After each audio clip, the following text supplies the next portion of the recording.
Hello everyone, welcome back to my channel. Guys, आज की video में हम बात करेंगे how to end a conversation, यानी आप बातचीत को किस तरह से फिनिश कर सकते हैं, किस तरह से ख़त्म कर सकते हैं। मान लीजिए आप किसी से बात करते हुए आगे बात को कंटिन्यू नहीं करना चाहते हैं, बात को फिनिश करना चाहते हैं, या फिर किसी जल्दी में है, कहीं जाना है, तब आप किस तरह से बात को फिनिश कर सकते हैं।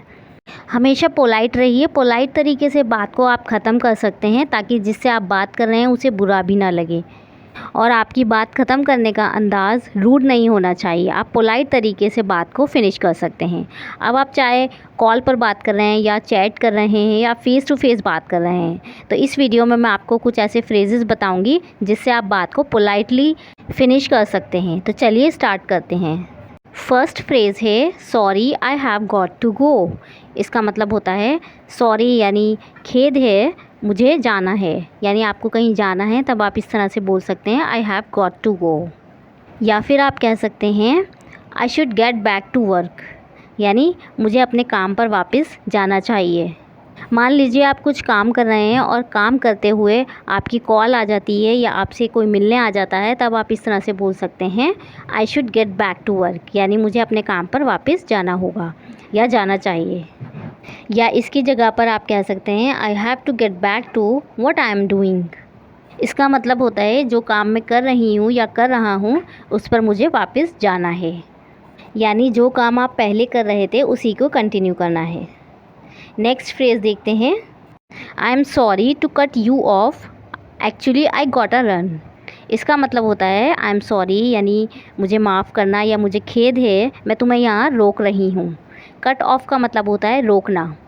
Actually I got a run का मतलब होता है असल में मुझे जाना है। अगला देखते हैं, it was nice chatting with you, I have to go now.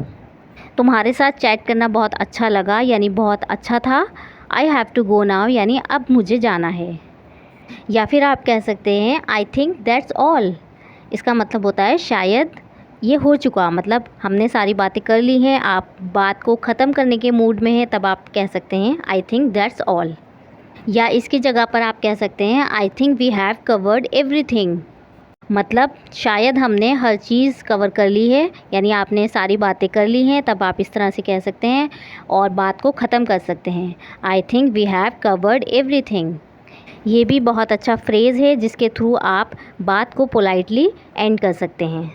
Next phrase है sorry I must be of. इसका मतलब होता है सॉरी मुझे जाना है, जैसे कि बोल देते हैं हम हिंदी में कि मुझे निकलना है, तो इसका मतलब भी यही होता है कि मुझे जाना है, I must be of.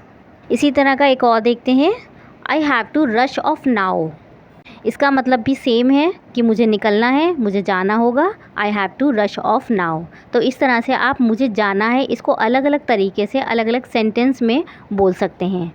Next phrase है okay let's meet up again soon, bye for now. इसका मतलब हुआ हम जल्दी ही दोबारा मिलेंगे, अभी के लिए बाय। या एक और सेंटेंस इसी तरह का है, okay let's get together soon, take care.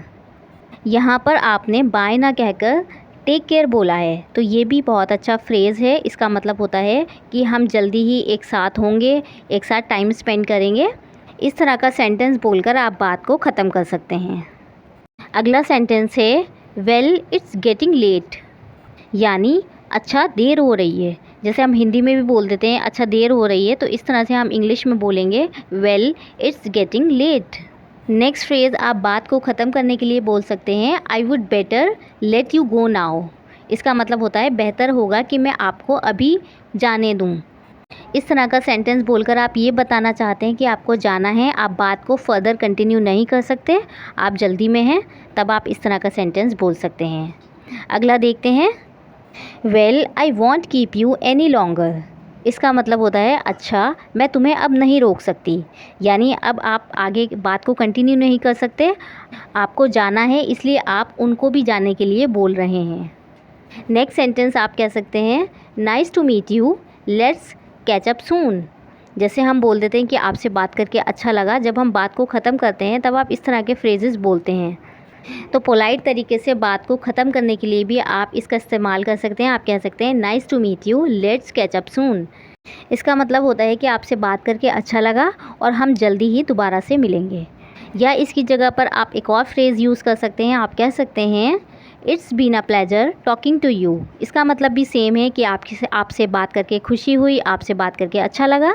ये भी एक इशारा होता है कि आप आगे बात को कंटिन्यू नहीं करना चाहते। तो जब आप इस तरह का सेंटेंस बोलें तो इसका मतलब ये होता है कि आप बात को ख़त्म कर रहे हैं। अगले फ्रेज़ की तरफ बढ़ते हैं। Next is sorry I can't talk longer, I have to go to school या कॉलेज, आप कुछ भी बोल सकते हैं यहाँ पर। इसका मतलब होता है कि सॉरी, मैं ज़्यादा बात नहीं कर सकता या कर सकती, मुझे जाना है, मुझे स्कूल जाना है या मुझे कॉलेज जाना है। जहाँ पर भी आप जाना चाहते हैं, जहाँ जा रहे हैं, तब आप इसका यूज़ कर सकते हैं कि आप यहाँ पर जा रहे हैं तो आपको जाना है। तो इस तरह से आप डायरेक्ट भी बोलकर बात को ख़त्म कर सकते हैं। अगला देखते हैं। It's nice talking to you but I got to finish my work. यानी आपसे बात करके अच्छा लगा, लेकिन मुझे अपना काम फिनिश करना है, यानी आपको अपना काम ख़त्म करना है जो आप कर रहे थे। तो इस तरह से आप डायरेक्ट बोलकर बात को एंड कर सकते हैं। अगर आप किसी से फ़ोन पर बात कर रहे हैं यानी कॉल पर बात कर रहे हैं तो आप कह सकते हैं I will call you later, यानी मैं आपसे बाद में बात करूँगी या करूँगा। तो इस तरह आप डायरेक्ट बोल सकते हैं। या फिर आप कह सकते हैं बाय कैच यू लेटर। इसका मतलब होता है बाय, बाद में मिलते हैं। सो गाइज़, ये थे कुछ सेंटेंसेस जिससे आप बात को डिसकंटिन्यू कर सकते हैं, डिसकनेक्ट कर सकते हैं बहुत ही पोलाइट तरीके से। आई होप आपको वीडियो पसंद आया होगा। पसंद आया तो वीडियो को लाइक ज़रूर कीजिएगा और चैनल को सब्सक्राइब कर सकते हैं अगर आप इसी तरह की और भी वीडियोज़ देखना चाहते हैं। तो मिलते हैं नेक्स्ट वीडियो में। बाय।